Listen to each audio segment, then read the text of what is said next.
Vous allez bien? Ouais, très bien. Je vais mettre un peu plus fort parce que je vous entends. Voilà, parfait. Alors, je voulais d'abord vous remercier pour accepter de m'accorder quelques instants pour répondre à mes questions. Il n'y a toujours aucun souci pour que j'enregistre l'entretien. Aucun problème, allez-y. Ok, super, merci beaucoup. Je vais me représenter rapidement si vous voulez. Là, actuellement, moi, je suis en master stratégie, manager en stratégie digitale au FIM à Saint-Lô. Et donc c'est surtout, en fait, ça tourne autour du digital. Donc on fait un petit peu de développement web. On voit tout ce qui est e-marketing, community management, etc. Et du coup, dans le cadre de la réalisation de mon mémoire, j'étudie en fait l'utilisation des réseaux sociaux chez les jeunes de 13 à 18 ans. Et donc plus précisément, je me pose la question si ça peut avoir des conséquences sur leur développement personnel. Voilà en gros ce qu'il en est. Je sais pas si vous avez des questions, peut-être. Non, je suis à votre. Dites-moi. Là, l'enregistrement, donc moi je l'aurai aussi. On Ouais, pourra le mettre sur la chaîne YouTube Food Normandie. d'accord, ok, très bien, pas de problème. On peut commencer l'entretien si vous êtes d'accord. Est-ce que vous pourriez vous présenter brièvement? Alors moi, je suis membre de l'association Food Normandie, qui est une association de patients et de familles de patients qui souffrent de troubles psychiques en Normandie. Je suis psychiatre, je suis médecin, voilà. Et j'ai une chaîne YouTube, j'anime la chaîne YouTube de l'association Food Normandie, où on fait la vulgarisation scientifique. D'accord, ok. Et du coup, au niveau des tranches d'âge, est-ce que vous avez des patients des jeunes patients entre 13 et 18 ans, par exemple?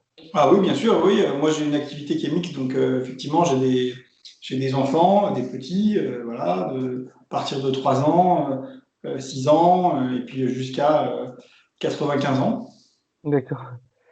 Et est-ce qu'il arrive que ces jeunes aient justement des troubles qui sont liés à l'utilisation des réseaux sociaux?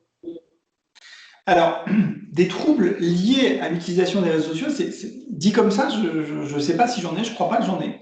Je Ouais, dis pas que ça n'existe pas, hein. Je crois pas que j'en ai. Par contre, des troubles qui leur créent un rapport aux réseaux sociaux qui est pathologique, oui. ouais. Des troubles qui sont aggravés par l'utilisation des réseaux sociaux aussi, Ouais. c'est des choses différentes. Mais je dirais que des troubles qui sont directement liés et créés par les réseaux sociaux purement, j'en ai jamais vu. Peut-être que ça D'accord. existe, mais j'en ai jamais vu. Mais il peut arriver quand même que des fois, ouais, il y a un lien, du moins que ça renforce des troubles qu'ils ont déjà, quoi. Ah ça oui, ça bien sûr, ouais, tout à fait. Et D'accord. parfois aussi, leurs troubles les amènent à avoir un mésusage des réseaux sociaux. D'accord, ok. Je voulais vous poser la question aussi, est-ce que d'après vous, l'utilisation des réseaux sociaux, est-ce que ça peut avoir des effets positifs sur leur développement personnel? Alors oui, bien sûr.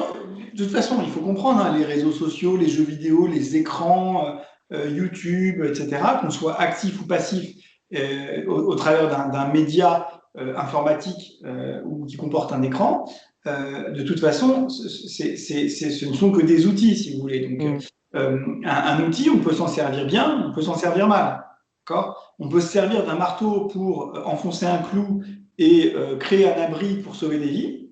Et hmm, puis on peut servir d'un marteau pour taper la tête de quelqu'un et tuer quelqu'un. Vous comprenez? ouais, Bah, c'est évidemment pareil avec tous les outils, comme les outils informatiques et les outils avec des écrans. Et effectivement, il y a des utilisations qui sont pathologiques, des utilisations qui sont très utiles. De manière générale, le fait d'avoir des contacts sociaux, de maintenir des contacts sociaux et d'avoir des contacts sociaux de qualité, c'est quelque chose qui est bon pour les enfants, pour les adolescents. Et une partie de ces contacts sociaux peuvent très bien être au travers d'un réseau social, que ce soit d'une messagerie, que ce soit d'un vrai réseau social au sens où on entend Facebook, Instagram, Snapchat ou voilà, ou je ne sais quoi, Twitter, etc. Oui, il peut y avoir un usage raisonnable et utile, notamment en termes de socialisation des réseaux sociaux. Et puis, les enfants, les adolescents, ils ont besoin aussi de pouvoir, je dirais, avoir des perceptions de comment font leurs pairs au sens les gens qui sont comme eux, et effectivement, ils ajustent en permanence leurs réactions, leur fonctionnement, leur attitude à l'environnement dans lequel ils évoluent, qui est aussi un environnement numérique. Donc, si, par exemple, on prend le meilleur des réseaux sociaux, eh bien, on va en bénéficier vraiment. Mais comme on aurait bénéficié du meilleur de la littérature, de son âge, du meilleur de l'éducation par un enseignant en réel, donc sans réseaux sociaux, et ben voilà, c'est l'usage qui compte. D'accord. Et donc, si vous aviez des effets positifs à citer, notamment, ce serait plutôt les liens sociaux, quoi. Les liens sociaux, évidemment. Après, vous avez des choses qui sont plus spécifiques, mais qui ne sont pas des réseaux sociaux, par exemple sur les jeux vidéo. Les jeux vidéo, il y a évidemment des avantages à certains jeux vidéo. D'abord, ça fait progresser sur le plan psychomoteur, c'est-à-dire qu'il est évident qu'il faut coordonner un certain nombre de paramètres pour être habile aux jeux vidéo. C'est de l'habilité, en fait, un jeu vidéo. Être performant au jeu vidéo, il faut être habile. Et plus on s'entraîne, plus on est habile sur le plan psychomoteur. Donc voilà, tout ce qui nécessite un joystick, même une souris, tout ce qui nécessite de taper au clavier, parce qu'il y a aussi quelque chose de très bête, hein. Dans le monde qu'ils auront plus tard, il faudra être performant en informatique, il faudra taper correctement à l'ordinateur, tout le monde travaille sur un ordinateur. Plus on s'y prend tôt à apprendre à taper, à coordonner ses mouvements, ben, meilleur on sera plus tard. Donc pareil, les gens qui disent zéro machin, zéro écran, zéro truc, bon d'abord ils n'ont pas de données scientifiques pour l'affirmer comme ça, c'est pas vrai. Et deuxièmement, si on a un usage raisonné et raisonnable, on va progresser sur le plan notamment psychomoteur, grâce aux jeux vidéo ou grâce tout simplement à l'utilisation des outils informatiques.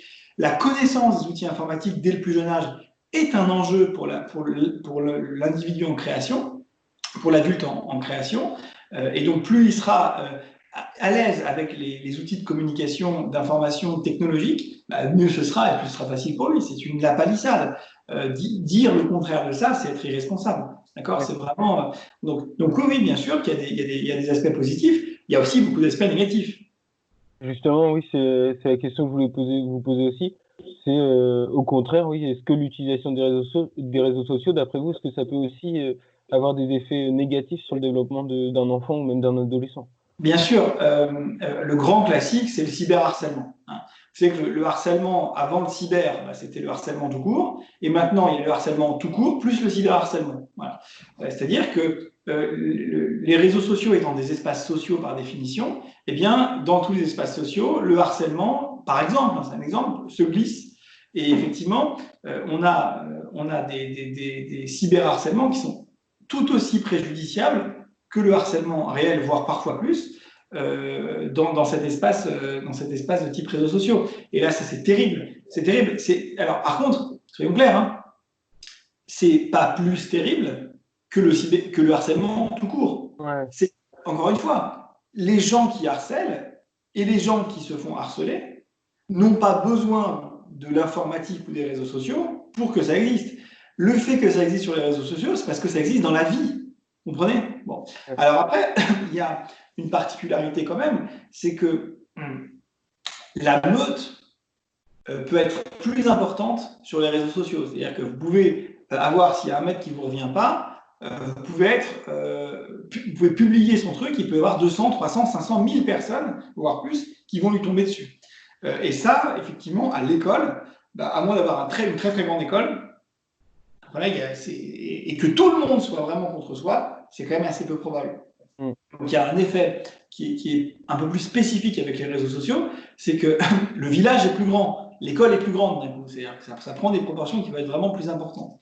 Donc c'est évidemment l'aspect négatif des réseaux sociaux, mais encore une fois, c'est l'aspect négatif de la vie, et la vie, elle se trouve aussi sur les réseaux sociaux, et donc les aspects négatifs s'expriment aussi sur les réseaux sociaux. D'accord. Et est-ce que ça impacte directement peut-être le développement cognitif ou même affectif Bien sûr, sans aucun doute. Alors ça, c'est tout comme le harcèlement tout court. C'est-à-dire qu'encore une fois, il n'y aura pas de différence en termes de conséquences à harcèlement équivalent, qu'il soit cyber ou pas cyber, l'impact sur le psychisme de l'individu sera le même. C'est-à-dire qu'il va déprimer, il va être hyper anxieux, il va mal dormir, il va être irritable, il va être... voilà, et puis avec toutes les conséquences qu'il y a de ce type d'état au long cours, avec effectivement des performances et un développement cognitif qui va être altéré, évidemment. Après, on sait qu'il y a des profils sur le plan psychiatrique qui sont plus à risque de se faire harceler. Moi, on a fait des vidéos là-dessus. Vous avez notamment les enfants souffrant de TDAH et les enfants souffrant de dépression. Hein, c'est les deux troubles qui augmentent le plus le risque de se faire harceler. Mais ça, je dirais que c'est indépendamment du fait que ce soit cyber ou pas cyber. D'accord. Autre question, aujourd'hui en France, l'âge minimum légal pour pouvoir s'inscrire à un réseau social, il est fixé à 13 ans, donc jusqu'à 15 ans avec autorisation parentale, et à partir de 15 ans seul. Est-ce que vous pensez que cet âge est raisonable? Alors, honnêtement, je pense que ça, c'est un aspect juridique, légal. Moi, je ne me mêle pas de politique. Ouais. Je ne suis pas sûr que on ait des données scientifiques pour valider tel ou tel âge. Par contre, ce qui est sûr, c'est que ça dépend vraiment de l'individu. C'est-à-dire qu'on a des patients, quand vous les voyez arriver dans le cabinet, une patiente, là, elle a 14 ans, vous avez l'impression de parler à un adulte. Ouais. Et un adulte rare, un adulte vraiment avec un niveau d'élaboration, de développement, de nuances qui est exceptionnel. Et elle a 14 ans ou 15 ans. Et puis vous avez des adultes, moi je leur déconseille d'aller sur les réseaux sociaux parce qu'ils ne sont pas affectivement à même, intellectuellement à même, cognitivement à même, émotionnellement à même d'encaisser le stress que ça représente. Sans même parler forcément des gens qui vont venir les attaquer ou les embêter. Juste de voir des vidéos qui peuvent les choquer, de voir des commentaires qui peuvent les choquer, de voir la méchanceté des gens, etc., etc. Alors évidemment, la méchanceté des gens, elle est un peu plus exacerbée sur les réseaux sociaux parce que, évidemment, moi je parle souvent du principe de réalité. Le principe de réalité s'applique moins sur les réseaux sociaux. C'est-à-dire que quand vous avez un truc à dire à quelqu'un, si vous le dites en face à face, eh bien, vous ne lui direz pas de la même manière que sur les réseaux sociaux. Parce qu'en fait, encore une fois, il y a ce principe de réalité. C'est-à-dire que, je ne sais plus, je crois que c'est dans un film de gare, il y a des grands acteurs qui échangeaient une petite discussion, et il y en a un qui disait à l'autre, quand un mec de 130 kilos parle, celui de 60, il écoute. Voilà, c'est ce qu'on appelle le principe de réalité. C'est-à-dire qu'à un moment donné, si vous faites 50 kilos tout mouillé et que vous n'êtes pas entraîné aux arts martiaux et que vous avez face à vous un mec de 250 kilos de muscles qui est champion du monde d'art martial mortel, et ben, si vous avez un truc à lui dire de désagréable, vous allez y aller en marche arrière en vous excusant, en disant quand même, excuse-moi de te déranger, mais peut-être que ce serait bien que tu arrêtes je sais pas quoi, vous voyez. Alors que sur les réseaux sociaux, vous avez tout de suite l'insulte, le machin, le truc qui arrive beaucoup plus facilement, et notamment chez les gens qui ne sont pas en mesure, dans la vie réelle, de pouvoir s'imposer. Hein. Et c'est humain, c'est-à-dire qu'effectivement, il y a une frustration. Quand dans la vie réelle, on n'est pas à l'aise, on va pas bien, on est mal dans sa peau, on se sent frustré, ben, il y a une frustration qui augmente, et parfois elle se lâche sur les réseaux sociaux. C'est pathologique, c'est-à-dire que si vous écoutez cette vidéo et que vous faites partie de ces gens-là, c'est pathologique, vous n'êtes pas bien, faites-vous aider, vous avez besoin d'aide, d'accord ? Si vous insultez les gens sur les réseaux sociaux et que vous ne le faites jamais dans la vraie vie, bah dites-vous que vous avez un problème, d'accord ? Et si vous le faites dans la vraie vie tout le temps, dites-vous aussi qu'il y a un problème, d'accord ? Mais je dirais que si votre comportement est radicalement différent sur les réseaux sociaux que dans la vie, dans la vie hors réseaux sociaux, c'est inquiétant parce qu'à un moment donné, il y a un souci. Donc, il y a aussi ça comme problème, c'est-à-dire que les réseaux sociaux, et notamment l'anonymat ou relatif anonymat, favorisent ce type de comportement. Et voilà. Donc, et puis la jeunesse aussi favorise la désinhibition. Je vous rappelle qu'on acquiert des capacités d'inhibition jusqu'à 35 ans. C'est-à-dire qu'on même après, enfin, c'est sur le plan neurobiologique, c'est-à-dire qu'on progresse progressivement sur nos capacités d'inhibition, c'est-à-dire de s'empêcher de dire des bêtises, s'empêcher de je sais pas quoi, jusqu'à 35 ans, donc au moins. Donc vous voyez, il y a aussi l'âge qui compte, c'est-à-dire que l'utilisation des réseaux sociaux sera aussi dépendante de votre capacité à vous inhiber. Et si vous avez un déficit d'inhibition, quel que soit l'âge que vous ayez, bah, c'est un problème d'être sur les réseaux sociaux. Et donc, cette histoire d'âge, c'est une histoire purement politique. Moi, je ne me mêle pas de politique, ça ne m'intéresse pas. Elle est très individuelle. Donc, c'est aux parents, je dirais, d'évaluer la maturité de l'enfant, sa capacité à ne pas faire un mésusage des réseaux sociaux et à surveiller, de toute façon, quoi qu'il arrive, surveiller sur quoi il se connecte et qu'est-ce qu'il en fait. Hein, ça, c'est indispensable, indispensable. Ouais, donc sur cette question, en fait, vous, ce que vous soulevez, c'est que c'est surtout du cas par cas, que ça dépend vraiment de l'individu Bien lui-même. sûr, c'est toujours comme ça. En fait, la vie, c'est du cas par cas. C'est-à-dire qu'il y a des lois qui sont faites pour encadrer les choses et c'est très bien. Enfin, c'est un peu plus compliqué que ça, la vie, évidemment. Ouais, Chaque individu est différent. Donc, bon, qu'il y ait des lois, moi, ça ne me dérange pas. Mais voilà, c'est. d'accord. Et est-ce que pour vous, un enfant, enfin, plus l'enfant sera jeune, est-ce qu'il sera plus vulnérable qu'un enfant qui est plus âgé? Oui, c'est ça ce que je disais. C'est-à-dire que effectivement, il y a une maturité qui s'acquiert avec le temps. Chacun a son Ouais. rythme. Évidemment, il y a des gens, c'est lent, il y a des gens, c'est plus rapide. Il y a des gens qui ne le seront jamais. Même à 70 ans, ils ne le seront toujours pas. Et encore une fois, il y a des gens, ils le seront à 14 ans. Donc, oui, effectivement, le temps, globalement, améliore la maturité et la capacité à pas faire n'importe quoi sur les réseaux sociaux. Alors moi, il y a un danger dont je voudrais vous parler sur les réseaux sociaux parce que j'ai été confronté régulièrement, enfin récemment et régulièrement avec mes patients, c'est les arnaques. Ouais. Les arnaques, c'est un vrai problème. C'est-à-dire qu'il y a beaucoup, notamment d'arnaques amoureuses, de gens qui vous font croire, des hommes ou des femmes, qui sont amoureux de vous, qui vont vous demander de l'argent, qui vont vous demander des choses. Ça, jamais, jamais, ne jamais accepter d'envoyer de l'argent ou même d'envoyer des informations très personnelles sur Internet. Jamais. Sauf si vous avez vraiment vu la personne en vrai, que vous la connaissez très très bien.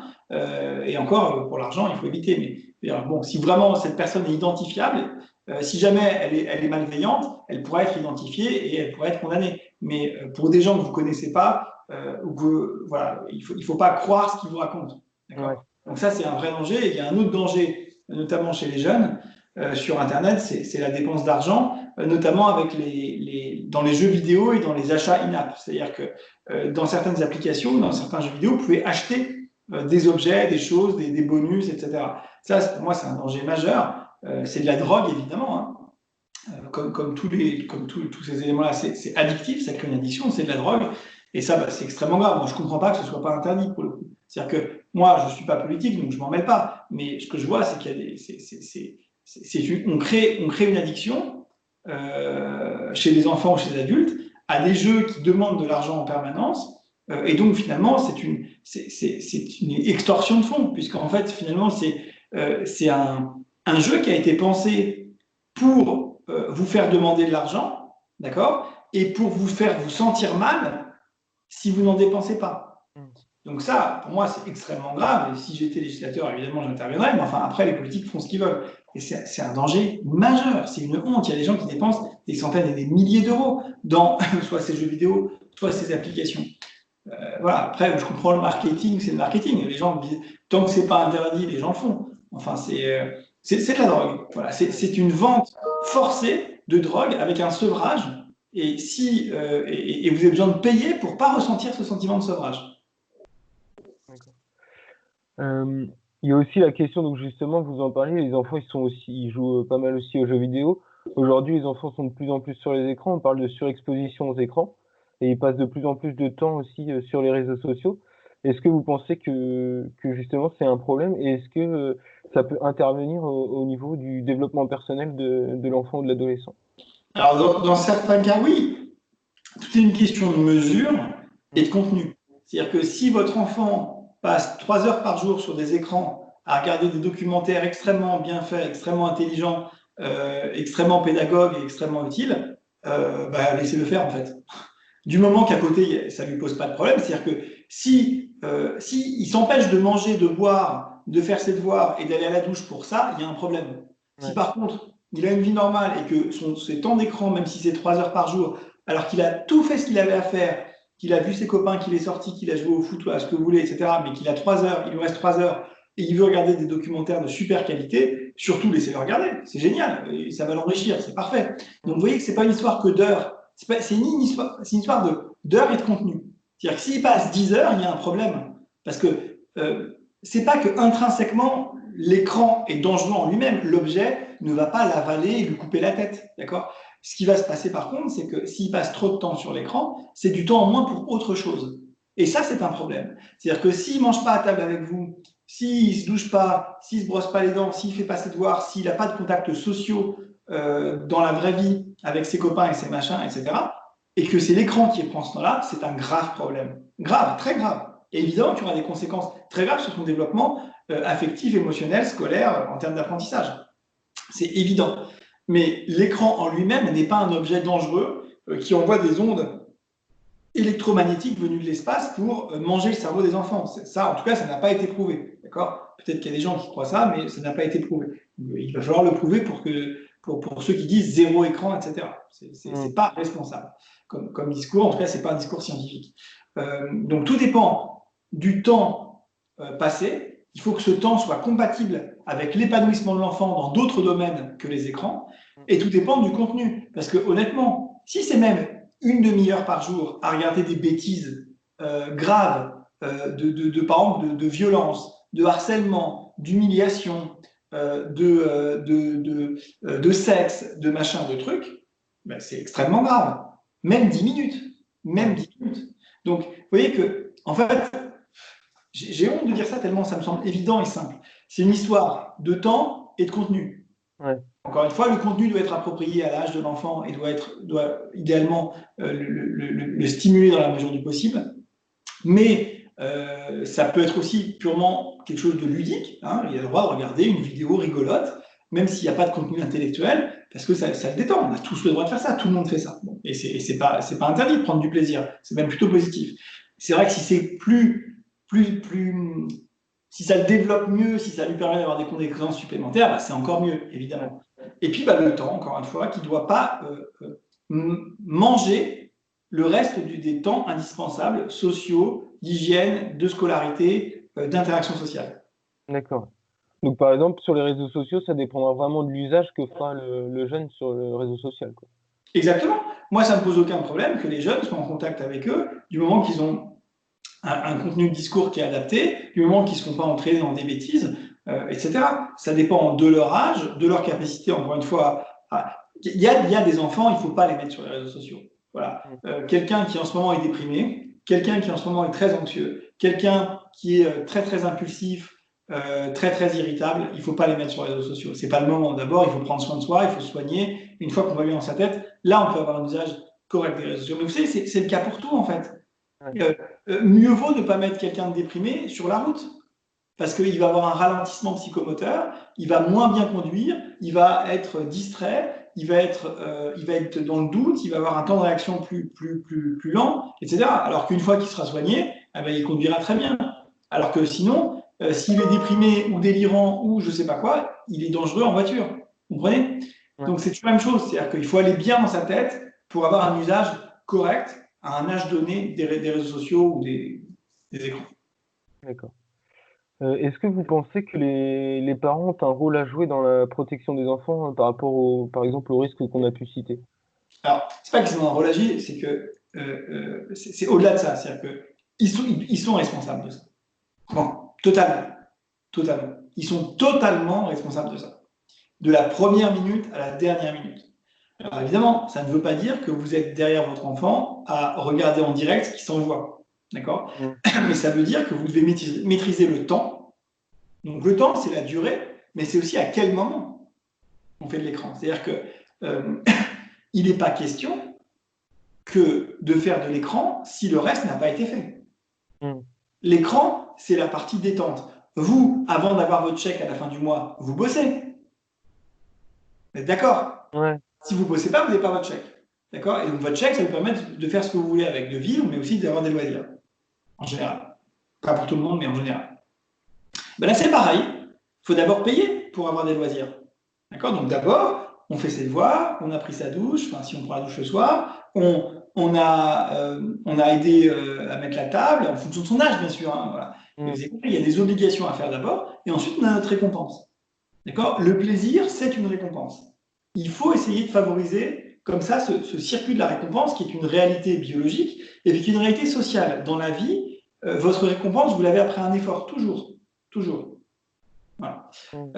Faut travailler pour avoir quelque chose en échange. C'est comme ça. Et donc, il faut favoriser la stimulation adaptée du circuit de la récompense, c'est-à-dire dire, regarde, tu vois cette récompense dans la vie, tu l'as parce que tu as fait des efforts avant. Et donc, il faut inciter l'enfant à comprendre en fonction de son âge ce lien entre l'effort et la récompense. Parce que la vie, elle est comme ça plus tard, et parce qu'en plus, c'est quelque chose de naturel pour l'esprit humain de faire un effort pour avoir une récompense. D'accord.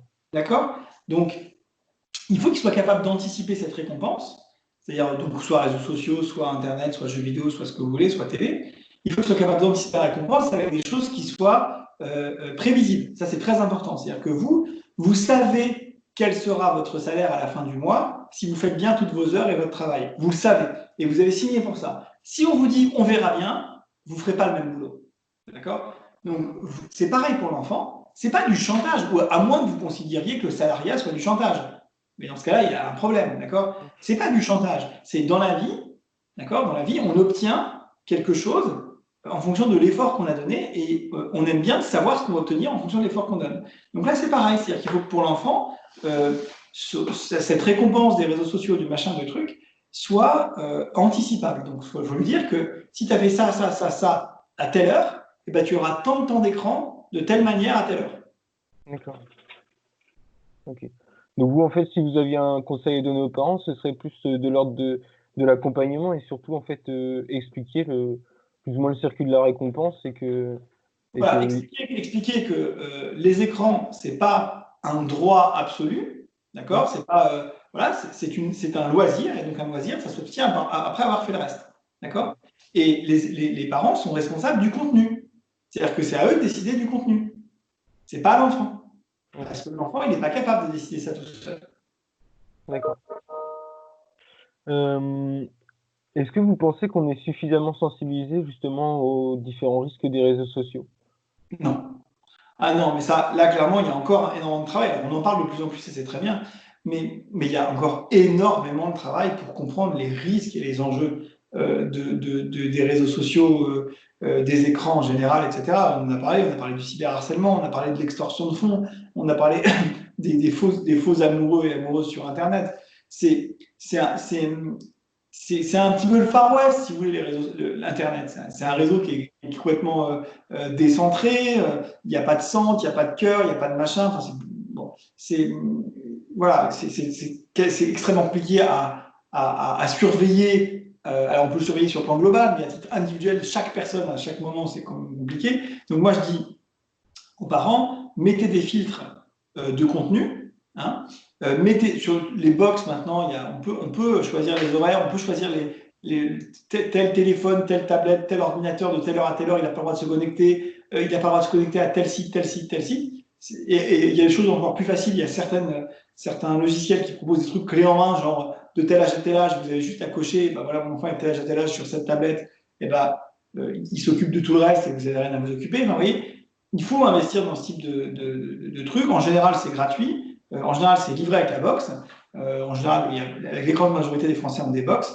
Donc, voilà, il faut utiliser ces outils-là. Si vous ne savez pas comment faire, vous allez sur Google, vous tapez. Vous tapez le nom de votre box, vous tapez enfant, sécurité, ou je ne sais pas quoi, ou contrôle parental, d'accord? Et vous trouverez comment le configurer. Ce n'est pas si compliqué que ça. D'accord. Et c'est important, excusez-moi, il faut le dire aux enfants. Il ne faut pas le cacher, dire j'ai mis le contrôle parental, de telle heure à telle heure, tu ne peux pas te connecter et tu ne peux pas aller sur tel site, tel site, tel site. Et mettez un code que les enfants ne connaissent pas, parce que sinon ils vont vous bidouiller ça en 2 secondes, vous allez voir, vous allez les faire avoir.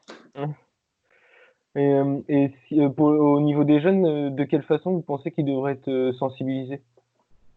Avec ce genre de vidéos, à l'école des messages réguliers des enseignants, de l'équipe éducative, et pourquoi pas inviter des professionnels à en parler de temps en temps. Après, il ne faut pas non plus faire en permanence des conférences, des machins, des trucs, mais de temps en temps, une conférence, pourquoi pas, sur le harcèlement scolaire, sur les usages sur les enjeux de santé majeurs, en fonction des âges. La sexualité, la protection, voilà, il y a des choses qu'on peut faire dans les écoles, à la télé. Moi, je suis toujours étonné. Je trouve qu'à la télévision, on entend vraiment très peu de messages vraiment pédagogiques. Ça devrait servir à ça. L'essentiel du contenu devrait être pédagogique. On peut être pédagogique en s'amusant. Et il y a plein de manières très rigolotes de faire passer des messages. D'accord?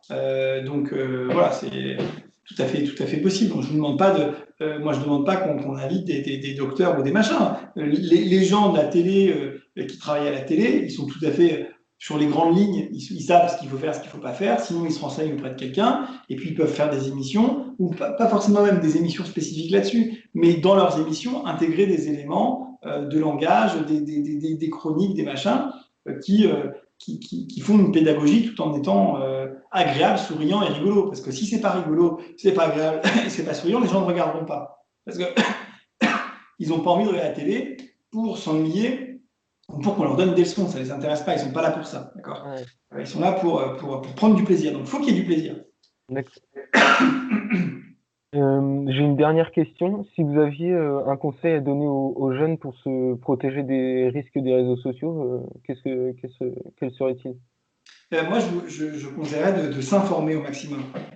La clé, c'est l'information. Plus vous êtes informé sur un sujet, plus vous en connaissez les risques et les limites, et moins vous vous ferez avoir. Donc, s'informer, regarder des vidéos, aller sur des sites sérieux, voilà, reconnus et connus, et renseignez-vous sur les différents dangers des réseaux sociaux, et plus vous en saurez, plus vous vous approprierez ces dangers, et moins vous ferez avoir. Voilà. Peut-être leur dire simplement qu'il y a beaucoup de gens qui leur veulent du mal. D'accord? Et donc, il faut être capable de l'identifier. Et il y a beaucoup de choses qui leur font du mal. Il faut être aussi capable de l'identifier. D'accord. Eh ben, c'était ma dernière question. Je ne sais pas si vous avez quelque chose à rajouter. Bien sûr, il faut s'abonner à la chaîne Food Normandie. Voilà, il faut s'abonner au Facebook de l'association. Nous, on fait de la vulgarisation scientifique. On invite régulièrement des très grands chercheurs, des très grands professionnels pour parler de leur métier. On a encore plein de vidéos à venir là. Donc, abonnez-vous à la chaîne Food Normandie. D'accord. En tout cas, je vous remercie beaucoup Ben, je vous en prie. et je vous souhaite une bonne journée. Bonne journée à vous. Merci. Au revoir. Au revoir.